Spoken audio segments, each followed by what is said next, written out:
The Great River Shakespeare Festival is running now through July 31st, featuring Twelfth Night, and the African Company presents Richard III and more at Minnesota's premier Shakespeare Festival in Winona, Minnesota.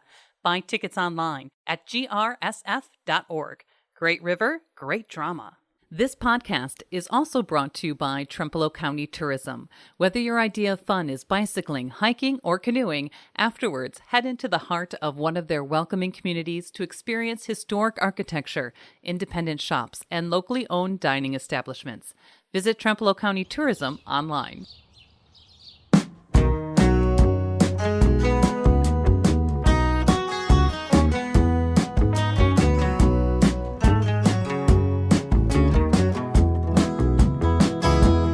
I don't want to believe that I'm not your man, but I can, if that's really what you mean.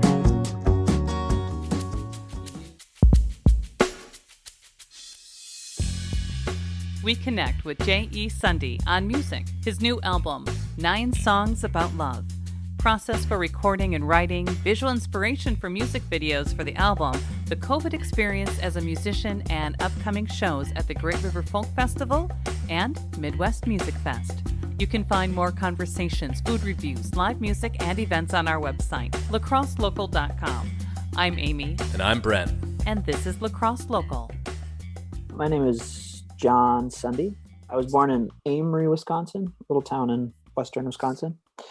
And probably my first experience of music, my folks are very musical. My dad was a songwriter. They played a lot of music, played music in church. So it's probably like kind of camp songy church music that the family did, being exposed through that and learning to sing in that way. Yeah. Just checking out the past couple of days. You got a new album out, 9 Songs About Love. What is your process for recording and writing? Is that kind of like a quick for you? Is that something you take a lot of time with? Well, kind of both. I mean, I'm trying to write constantly as much as I can. And I'm trying to figure out a way, the process of making records can be kind of a drawn out thing, which is good. I mean, they say you can do 3 things: good, fast, or cheap. And you can only pick 2 kind of thing. Or there's 3 things: good, fast, or cheap, and you can only pick 2. So if you don't have unlimited resources, kind of, the resource you can spend is more time. And so definitely for the records I've made, spent a lot of time in preparation then for finally doing it. But I love those artists who kind of are putting out a lot of stuff, and have a little maybe less preciousness about things too. I admire some folks who go about it in that way. I'm trying to write all the time, and I'm trying to figure out how to record more regularly in a way that I like and can kind of share. I've definitely seen it just like with storytelling with albums. It's like people release now singles before any sort of series of an album. Is that in some ways you're moving towards, or do you like to have that cohesive sort of piece? I do like records as a form, I understand that the nature of kind of how we're listening these days has changed a lot. And so, in response, a lot of people, it's kind of a more people, if they're making records, tend to be releasing a lot of singles, which makes a lot of sense. And there's a lot of people who are just making singles and putting out singles, just with the shift to like streaming and that kind of consumption of music. And that's cool too. Like I'm open to both. I think I want to find some kind of marriage of the two, because I still do like the record and EP format, like a collection of things. I think is a nice way to experience music. So you also have a few videos out for the album, including Risk and Love Gone to Seed. Were you part of that sort of visual component of creating that, or how did that come about? Yeah, the Risk tune, the kind of animation thing. Well, both of those involved a good friend of mine named Adam Wheeler, who's a great filmmaker, now based in Minneapolis. He was out in LA for a long time. We've been good buddies for a long time, and so he's been kind of a regular collaborator with the music videos. He did all of the music video for Love Gone to Seed, and did the base footage for the Risk video too, which then was animated over by a French filmmaker. I have a label relationship in France, and so they connected us with that artist to kind of do that kind of animated visual for the Risk thing. So yeah, I was involved to the degree that I engaged buddies who I trust and kind of discussed what it would be, but I'm happy in that format to like lean on somebody who has more of an artistic vision in that medium than myself. I could definitely see how you could do it with video. With COVID over the past couple of years, did you record that way as well? Or were you always getting into a room with a bunch of people? Or is it something you've always kind of passed around when you're creating a song? With the last record, we recorded it before COVID. So we were able to, we were in blissful naivete, blissful ignorance of what was to come. So that was there. I did some sessions in terms of like working on a few things over the COVID period. And so there was with people in the same room. And so definitely figuring out the negotiation of how to do that and prepare for that and, testing and everything else. And so, and that continues, it's an interesting, like an understandable, and in some ways you feel kind of used to it, but still just an exhausting layer of everything where, you need to be cautious, and everybody's going into things kind of knowing that at any moment up until the last moment, like your plan can get totally upset, which is just what it is. But it's also, it's just so frustrating. I'm sure it was not fun for 99.9% of the population. I mean, global population. How was it for you? I mean, did you get anything good out of it, or did it give you any time to be creative, or? For me, especially in the first chunk of it, you hear people talking about some of the benefit of like suddenly not forcibly not having anything to do and just having time.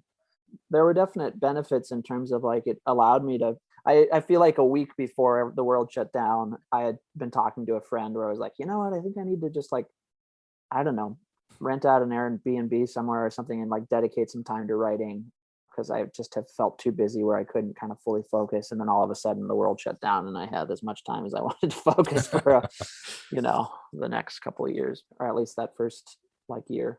In that way, it was a pretty productive time. I mean, I'm somewhat of an introvert, and the craft of songwriting is somewhat of an introverted craft for me. And so it was productive for a bit. And then, it also for me happens in kind of, peaks and valleys. So I had a lot of creative energy for a while and was productive. And then it kind of hit a zone where it like tapered off. And then I was down in the valley, like, just feeling like, wait a minute, what's going on? And not feeling the energy to create and stuff like that too. So it was all of it, there were moments of like pleasant quiet, and then like a whole bunch of isolated, terrible quiet too. So peaks and valleys. So, I mean, it looks like, just based on your tour schedule and shows, that it's picked up quite a bit since then, but you have shows coming up in La Crosse here, the Great River Folk Festival, which happens in August. And then I love Great River Folk Festival, but then Midwest Music Fest, which happens in September, which is one of my favorite events to go to. What can people expect from your live shows? And are they going to be different? I feel like Great River Folk Festival has its thing, and then Midwest Music. Yeah, just in the most obvious difference for those two shows will be Great River, I'll be playing solo. And, Folk Festival, like it'll be that much more. I mean, I love the song, I love the medium of the song, and that's kind of the center of the center for me. So it's fun. I find if you playing songs solo is kind of gets to the essence of the thing a bit more directly, in a way that's kind of nice. And then for Midwest Music Fest, I'll be coming with a trio, the band. So it'll kind of be the two expressions there in both those events. So, yeah. And still with you touring, do you like going to those sort of events that has, 50 other bands playing, or is it something that you get tired of?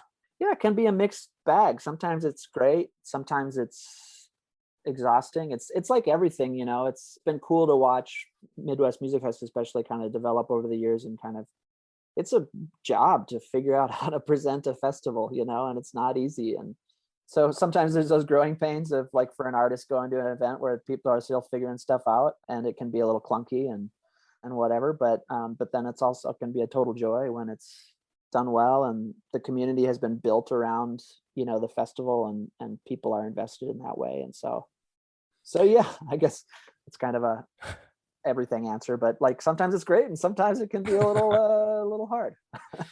It's something interesting for me. I don't know if it's getting older or something like that, but not necessarily be invested in mainstream music, but attending these festivals like Midwest Music, like Mile of Music in Appleton, has been a really interesting for me to see, 6-7 bands in an afternoon, and really kind of develop a relationship with the music and starting to be fans with it. So it's just something that I find to be just exciting. So I'm pumped for it. I'm glad it's back in its full capacity. Yeah, it is a really like beautiful format, because it's like, it's giving people as much as they want to invest in their energy, and so it's like it's fun that way. So people can like focus on one stage or whatever, and others can kind of like select their community. And also a lot of it, getting introduced to new music and new acts and stuff, and like you say, starting your relationship with them. It's a cool platform to like bring people together and kind of expose people to all manner of things. So yeah. So what's next for you? What's coming down the road that you're excited about?